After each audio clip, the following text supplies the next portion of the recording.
I've never spoken about this story in my life, ever. I thought I was never going to speak about it on social media because it's so crazy, but I have to tell you.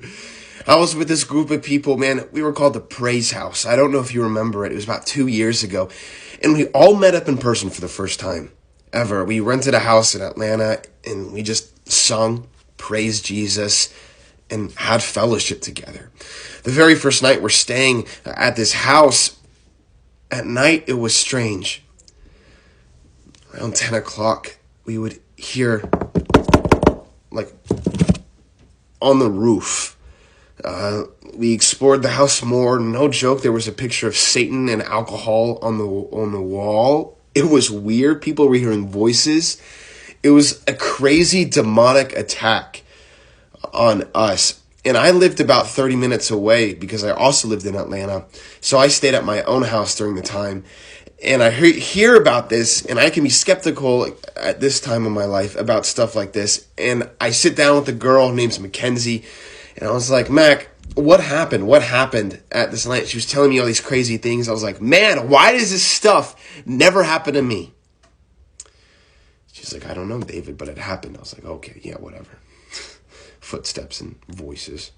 No way. You guys are just being dramatic. Last night, the week was great. We were there for a week. The last night, same stuff starts going down. Crazy, demonic, spiritual warfare at this house. But I'm staying at my own house 30 minutes away.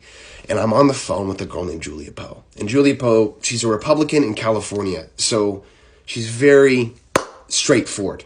And I'm on the phone with this girl, and I'm like, hey, what's going on? And she's like, David, everyone's crying, screaming. Everyone's freaking out. People are saying they're hearing voices. I'm like, yeah, right. Remember, I'm sitting at my bed, 30 minutes away. It's 12 o'clock at night.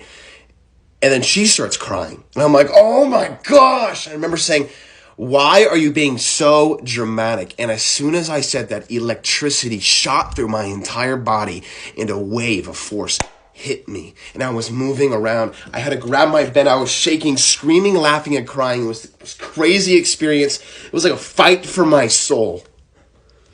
And it was in the midst of my unbelief. You can't tell me God's not real. The spiritual realm is very real as well. 2 Corinthians 4.